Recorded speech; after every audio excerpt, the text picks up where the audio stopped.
যেসব জামাইরা মনে করেন যে বউ লয়ে কাজে লাগছে, যেসব বউরা মনে করেন জামাই লয়ে কাজে লাগছে, মনের মধ্যে কষাকষি চলতেছে, মনের মধ্যে শান্তি নেই, শুধু অস্থির অস্থির লাগতেছে, কেমন জামাই লোক আরো কাজ করবেন এই চিন্তা আছে, তাহলে কার্য কীর্তন বাদ দেন, কার্য কীর্তন বাদ দিয়ে জানগা সোজা সাব্রহ্ম মনোবঙ্কল। এই সাব্রহ্ম মনোবঙ্কল দেয়া যখন এই দৃশ্য দেখবেন না, আমরা দুদিন আগে কি কার্য কীর্তন চলতেছিল, এক সপ্তাহে কি কার্য কীর্তন চলতেছিল, সব কিছু বুঝলে যাবেন গা একদম। এই মনোরম প্রাকৃতিক দৃশ্য কিন্তু আপনি সহজে দেখতে পাইতেন না যদি এখানে না যান। এখানে গেলেই বুঝতে পারবেন যে আসলে শান্তি কি জিনিস।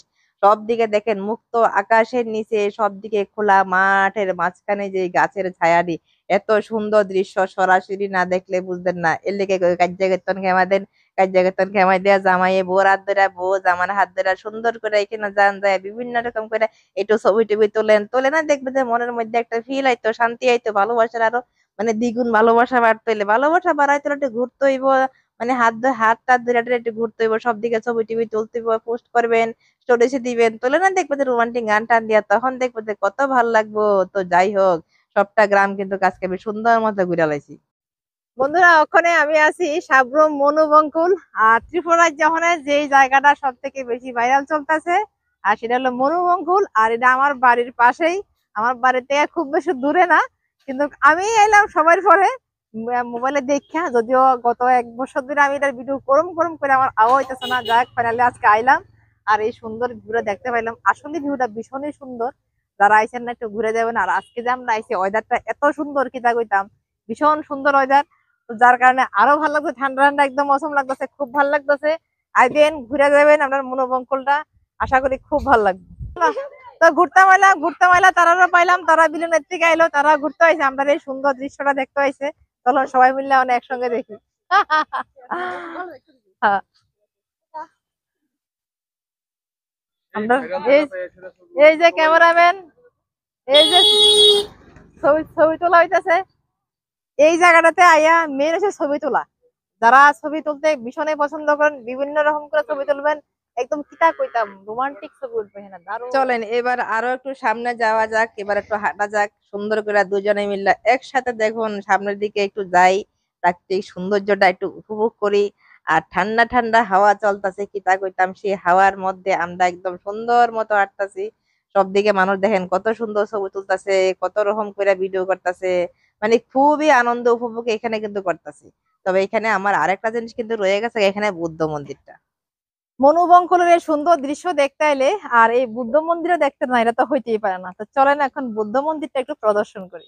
সাব্রুম মনোবঙ্কলের সব থেকে প্রসিদ্ধ জায়গা কিন্তু এই বুদ্ধ মন্দিরটা। আর এই বুদ্ধ মন্দিরে যখন আপনি পা রাখবেন, তখনই বুঝতে পারবেন যে এখানে কতটা শান্তি বিরাজ করতেছে, না গেলে কিন্তু বুঝতেন না। অনেকদিন পর এমন মাথার মধ্যে বইলাম, ছোটবেলা অনেক বয়সী ঠিক আছে, অনেক বছর পর আবার বইলাম, ভালোই লাগলো। রোদ্র না দেখে ভালো লাগতেছে, রোদ্র থাকলে আরো ভালো লাগবে। চলেন এবার সবটা বৌদ্ধ মন্দির একটু ঘুরে দেখি। মানে এখানে এতটা শান্তশিষ্ট জায়গা, যে কোনো বুদ্ধ মন্দিরে যখনই আমি যাই, ওখানে পরিবেশটা না একটু অন্যরকম থাকে, একেবারে শান্ত পরিবেশ থাকে, কোনো হইচই থাকে না। আর এই বুদ্ধ মন্দিরটা তো একদম সম্পূর্ণ আলাদা, সবদিকে একদম খোলা আকাশ, মুক্ত হওয়া, সবুজের মাঝখানে এত সুন্দর একটা বুদ্ধ মন্দির, আর এখানে এত শান্তি, কিতা কইতাম। তো যারা এই মন্দিরে আইছেন না, সাবরুম মনোবন করলে আইছেন না, তারা কিন্তু একবার অবশ্যই আইবেন এই মন্দিরে। আর এখানে যখন আইবেন, প্রতিটা জিনিস দেখা আপনি কিন্তু মুগ্ধ হয়ে যাবেন। দেখার মতো, দেখার মতো আসলে। এত বাড়ির কাছে এরপরেও কিন্তু এখানে আওয়া হয় না, দেখা হয় না। আর সব দিকে এত নিট এন্ড ক্লিন, এত সুন্দর, কিতা করতাম, দারুণ দারুণ।